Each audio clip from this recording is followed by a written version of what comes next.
হচ্ছে আপনাকে batting bowling fielding 3 ডিপার্টমেন্টেই ভালো করতে হবে। কালকে কিন্তু ঠিক প্রথম দুটো ম্যাচের মতো ব্যাটিং হয়নি। সাইফ হাসান একটা ইনিংস ভালো খেলেছেন, সোজা খেলার চেষ্টা করে সফল হয়েছিলেন মোটামুটি, কালকে আবার ক্রস খেলতে গিয়ে খারাপ খেলেছেন। না, এটা তো একটা প্রথাগত ব্যাপার, একদমই অর্থোডক্স ওয়েতে আপনাকে আগাতে হবে। এর মাঝখানে শর্টকাট বা কোনো বিকল্প পথ নেই। অনেকেই কথাটা শুনলে হাসেন, কিন্তু এটাই সত্য। সেটা হচ্ছে আপনাকে ব্যাটিং বোলিং ফিল্ডিং 3 ডিপার্টমেন্টেই ভালো করতে হবে। অনেকে এটা শুনে তির্যক বাক্য বলেন যে এটার মধ্যে আর কি মাহাত্ম্য আছে। আর মাহাত্ম্য থাকার কিছু নেই। কারণ আপনি বাংলা সঙ্গীতে তবলা হারমোনিয়াম রেখে এর সাথে অন্য কিছুকে রাখতে পারেন, অন্য বাদ্যযন্ত্রে, কিন্তু হারমোনিয়াম এবং তবলা থাকবেই। তো ওরকম আপনাকে ব্যাটিং বোলিংয়ে ভালো করতেই হবে। ব্যাটিং বোলিং ভালো না করে আপনি অন্য কোনো দলের সঙ্গেই পেরে উঠবেন না। কাজেই আমার মনে হয় অনিমেষ, আমি প্রথম দুটো ম্যাচের ব্যাটিং আর কালকের ব্যাটিং নিয়ে আমি একটু ভিন্নভাবে আলাপ করছি। প্রথম দুটো ম্যাচে একটাতে আপনার টার্গেট ছিল 137 138, বিলো 7 পার ওভার টার্গেট। পরেরটায় ছিল 100-এর আশপাশে। খুব স্বাভাবিক, আপনার যখন উইকেটটা মোটামুটি ভালো থাকবে, টার্গেট কম থাকবে, তখন আপনার বুক ভরা সাহস থাকবে, আপনি শর্টস খেলতে পারবেন। যে তার মধ্যে দলটা হচ্ছে নেদারল্যান্ড। কাজে প্রথম দুটো ম্যাচে আমাদের ব্যাটিংটাকে বেশ সাহসী, সাবলীল, স্বচ্ছন্দ মনে হয়েছে। কিন্তু আপনি যদি কালকের ব্যাটিংটা দেখেন, কালকে কিন্তু ঠিক প্রথম দুটো ম্যাচের মতো ব্যাটিং হয়নি। অ্যাপার্ট ফ্রম লিটন দাসের ইনিংসটি, সাইফ হাসানকে ওপেন করতে দেওয়া হলো, তিনি দুটো 4 হাঁকালেন, একটা শুধু উইকেটের সামনে আর একটা চপ করে দিয়ে। তারপরে কিন্তু একদম অফ স্টাম্প থেকে একটা বল ভেতরে ঢুকলো, তিনি পুরোপুরি ক্রস খেলে বোল্ড হলেন। একজন হোক সেটা টি20, হোক আপনার উপর পাওয়ার হিটিং কোচ চাপিয়ে দিয়েছেন মারতে হবে, কিন্তু একটা বল অফ স্টাম্পের ঠিক বাইরে থেকে ভেতরে ঢুকছে, আমি সেটাকে ক্রস ব্যাটে মারতে গিয়ে বোল্ড হলাম, আমার মনে হয় না this is power heating. Saif Hasan একটা ইনিংস ভালো খেলেছেন, সোজা খেলার চেষ্টা করে সফল হয়েছিলেন মোটামুটি, কালকে আবার ক্রস খেলতে গিয়ে খারাপ খেলেছেন।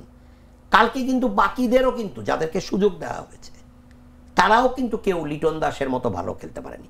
কাজে আমার কাছে যেটা মনে হয়, ব্যাটারদের কাছ থেকে আমি আরেকটু বেটার ব্যাটিং আশা করছিলাম। ওই যে বললাম, আপনি 138 করবেন 8 উইকেটে, 100-এর আশপাশে 1 উইকেট হারিয়ে ওই রানটা টপকে যাবেন, সেটা খুব ভালো ব্যাটিংয়ের নিদর্শন নয়। তবে আপনি দুটো ম্যাচেই গড়পড়তা প্রায় 6 ওভার 7 ওভার আগে খেলা শেষ করেছেন, এটা একটা ভালো দিক।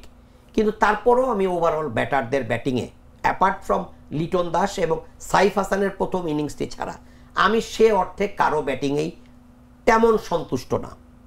অ্যাপ্রোচ পজিটিভ ছিল, সবাই চেষ্টা করেছেন হাত খুলে খেলার, কিন্তু ওই যে বললাম, টার্গেট কম থাকলে হাত খুলে খেলাই যায়, কিন্তু আগে ব্যাট করে একটা ভালো টার্গেট সেট করা, যেমন কালকে বাংলাদেশ যদি পুরো 10 বলও খেলতো, আপনার মনে হয় কত করতো? যেভাবে শেষের দিকে রানের গতি কমে গিয়েছিল, আমি কালকে দেখছিলাম প্রথম 6-7 ওভারে বাংলাদেশের রান তোলার গড় ছিল 11-র ওপরে, সেটা 7 থেকে 15-তে নেমে এসেছিল 6.5-এর আশপাশে। কোথায় 11 পাওয়ার প্লেতে, তারপরে 6.5, এটা কিন্তু মেলানো যায় না। তো ডাচদের সঙ্গে যদি পাওয়ার প্লেতে 11.5 থেকে পাওয়ার প্লে শেষ হওয়ার পর 6.5 নেমে যায়, সেটা ভারত, আফগানিস্তান, পাকিস্তান, শ্রীলঙ্কার সঙ্গে কি হতে পারে? কাজে এই ব্যাটিং সোজা কথা আশাব্যঞ্জক নয়। বোলিংটা যেটা বলবেন, ডাচদের ব্যাটিং আমার মনে হয় যে আরও খারাপ তাদের বোলিংয়ের চাইতে। কাজে তাদের বিপক্ষে তাসকিনের 4 উইকেট, নাসুমের 3 উইকেট, এটাই 2 ম্যাচে উল্লেখযোগ্য ছিল। আমার মনে হয় না সেখানেও খুব আহামরি পারফরমেন্স। মোদ্দা কথা আমি বলবো, ম্যাচ প্র্যাকটিসটা হয়েছে, বাট পারফরমেন্স আরও অনেক উজ্জ্বল, আরও ওয়েল ফার্নিশড হতে পারতো, সেটা হয়নি। মিশনটা কিন্তু বাবু ভাই আপনি জানেন, এশিয়া কাপ, যেহেতু মিশনটা এশিয়া কাপ, আমাদের অবশ্যই ভাবতে হবে যে, এবং আমার মূল প্রতিপক্ষ হবে প্রথমে গ্রুপে শ্রীলঙ্কা এন্ড আফগানিস্তান, সুপার 4-এ গেলে ভারত পাকিস্তান তো থাকবেই, এবং এখান থেকে যদি বাংলাদেশ যায় 3 নম্বর দল আইদার আফগানিস্তান আর শ্রীলঙ্কা যাবে। অর্থাৎ আপনাকে ঘুরে ফিরে ভারত, পাকিস্তান, শ্রীলঙ্কা, আফগানিস্তানকে মোকাবেলা করতে হবে, এটা ধরে যেতে হবে। এখন আপনি হংকংয়ের বিপক্ষে মিশন নিয়ে তো আর এশিয়া কাপে খেলতে যাবেন না। কাজে সেই ক্ষেত্রে আমার মনে হয় ডাচদের সঙ্গে সামগ্রিক পারফরমেন্সটা ব্যবধানগত দিক থেকে দেখা গেলে আমরা 8 উইকেটে 9 উইকেটে জিতেছি, প্রায় গড়পড়তা 35-39 বল আগে খেলা শেষ হয়েছে।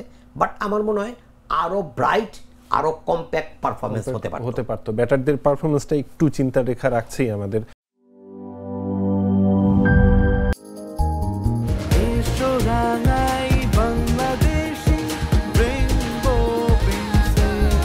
রেইনবো পেইন্টস, ছড়াও জীবনের রং।